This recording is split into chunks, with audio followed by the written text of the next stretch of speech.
commencé na leer de c'est-à-dire que mbir yi jamono ji commencé na leer nañ xam nañ kan mooy révolutionnaire ak ku dul révolutionnaire parce que lii dans une révolution mais c'est-à-dire que c'est impensable. Ouais.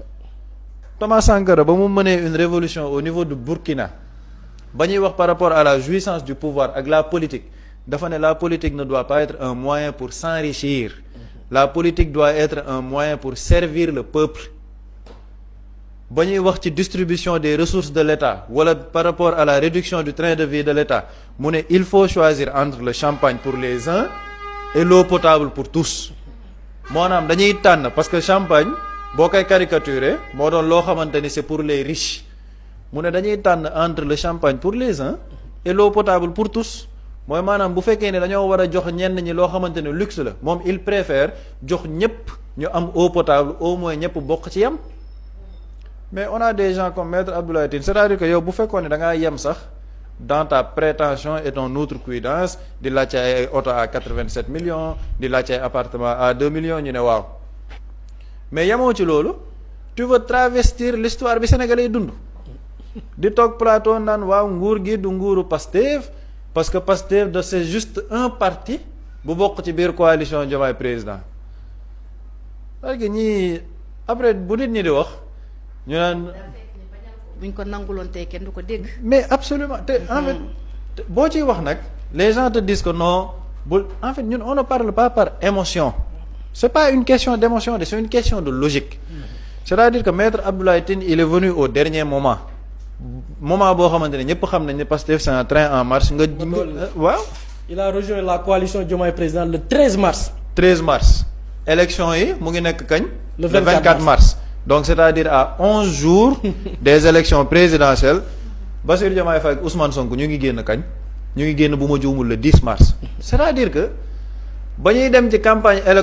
électorale bi commencé na sax moom muy doog a ñëw rejoindre Diomaye président et c'est ce même Maître Abdoulaye Tine moom moo toog ne Pastef nekk un parti bu nekk ci biir Diomaye président donc le Pastef moom maanaam bokkul amul benn dayoo bi. Deuxième chose non c'est-à-dire que ces gens-là ils sont irrespectueux quoi nee na ñoom Pastef benn parti la ci biir coalition Diomaye président léegi parti boobu nga xamante ne ci biir coalition Diomaye président la moom nee na moom mooy expliquer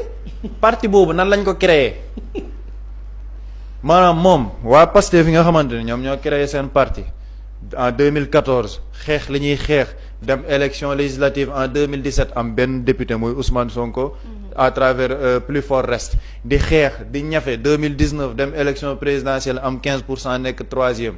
ñëwaat 2022 ñu dem yeewee askan wi maanaam imposer une cohabitation presque à l'Assemblée nationale avec 82 députés ñëwaat élection présidentielle le président du parti Ousmane Sonko désigné Bassirou Diomaye Faye ne man dañ maa xañ kii def leen ko candidat mu nekk président de la République léegi ñi def loolu noonu yëpp Maître Abdoulaye Tine bi rejoindre la coalition Diomaye président le 13 mars moom moo leen di expliquer seen parti nu mu sosoo ne Ousmane Sonko créé wul parti bi ñoom Bassirou Diomaye Faye ñoo créé parti bi après xëcc ko ne ko kaay nga diriger parti bi c'est que en fait ay nit yu xeebu lañ c'est ça le terme c'est ay nit yu xeebu lañ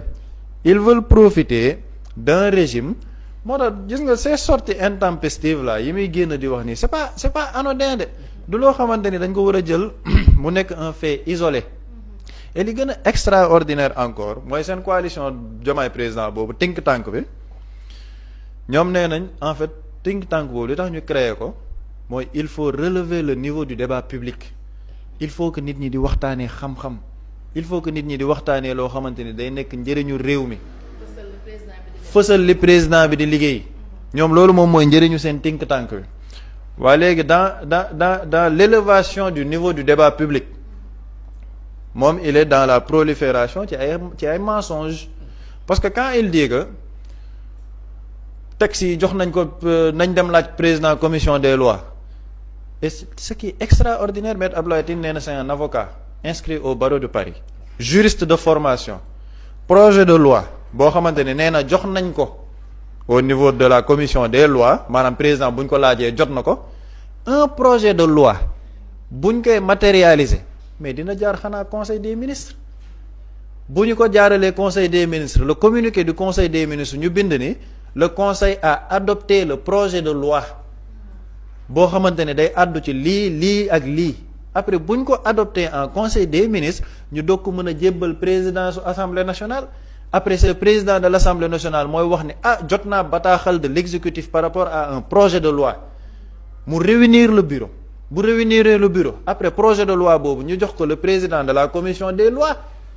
moom mu réunir aussi le bureau de la présidence de la commission des lois ñoom bu ñu defee seen réunion technique xool ndax proposition de loi boobu noonu conforme na après ñu présenter ko au bureau de l'Assemblée nationale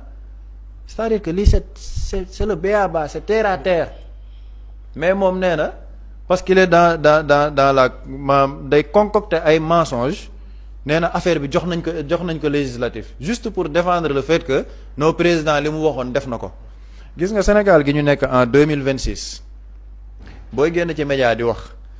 surtout quand tu te dis homme politique bu nekk ci mouvance présidentielle te ñëpp xam nañ li la dugal ci mouvance présidentielle nag fii xam nañ ku nekk kan mooy kan maître Abdoulaye Tine son parti politique fait un sondage kenn xamul ban parti lay diriger c'est ça la vérité en fait lii métti xool mooy sont des gens yoo xamante ni politiquement ils ne représentent absolument rien du tout parti politique am kenn xamu ko ban élection la mës a participer gagné fan lay voter sax moom fan mooy base politique am qui sont ses militants politiquement ils représentent quoi dans ce pays absolument rien am na ñoo xamante ni dañ naan leen ce sont des nains politiques mooy genre taas yi ñooñu ay nains politiques lañ am ñoo xamante ni ce sont des néants politiques mooy il n'existe pas politiquement te Abdoulaye Tine bii ci la bokk il n'existe pas politiquement. boo xoosee cassette bi ci ginnaaw ils étaient tellement respectés mais au fil du temps tu te rends compte que ay nappante woon la rek. il se dévoile c'est-à-dire que la clarification bi ñu doon wax ci clarification boobu lañ nekk ci biir clarification bi moo tax sénégalais nañ xam bu baax lan mooy une révolution gis nga une révolution du ñëw rek matérialiser wu de manière linéaire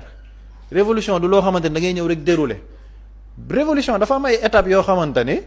des étapes de clarification pour ñi doon woote révolution ne ñoom dañoo gëm révolution ñu xool au contact de la révolution comment ils vont se comporter ndax gëm nañ ko wala gëmuñ ko buñ ko gëmul ils vont se montrer bu ñu montrer nag nit ñi effacer leen nank xam ni ñii gëmuñ suñu révolution c'est ça le principe d'une révolution moo tax la révolution chinoise mën a durer des dizaines d'années révolution yeneen ak yeneen mën a durer des dizaines d'années parce que biir révolution sax day am segg ñun nag ci état bu segg la ñu toll mooy ñi nga xamante ni dañuy mbubboo révolution ni il faut que ça change mais comment tu peux être PCA dans une administration au moment où les Sénégalais ñu ngi leen di woo ci sacrifice yu métti toi tu demandes une voiture à 87 millions yow da nga gën député bi qui a été élu déjà tu ne représentes rien politiquement mais li la may lii nii yépp nag nga koy def parce que jàpp nga ni tu as le parapluie présidentiel mooy bokk nga ci coalition boo xam ne président moom moo fa nekk jox nañ la fa benn gëdd bi donc yow war nga am fitu di am yenn prétentions yi c'est-à-dire que moom déjà mu xalaat ko c'est de la folie mais nga dem ba koy bind nag di ko proposer kooku il dépasse la folie c'est un élément psychanalytique bu ñu war a étudier maanaam il doit être interné pour ñu xool ndax kii wér na surtout ak contexte bi ñu nekk nii au Sénégal c'est-à-dire que dafa waroo moo tax gis nga ces personnes là de la coalition Diomaye Président lenn la ñu war a rendre compte mooy au Sénégal maintenant les gens sont très avisés maanaam nit ñi dañuy gëstu xam nañ lu ñu leen jaay et li ñu leen jaay c'est un programme li nit ñi di kaas nii mais c'est pas parce que man bugguma ko am oto 87 millions ah c'est parce que ñun dañ ñoo jaay programme boobu ñu ne ñu il faut une rupture systémique mais on n'a pas dit une rupture étatique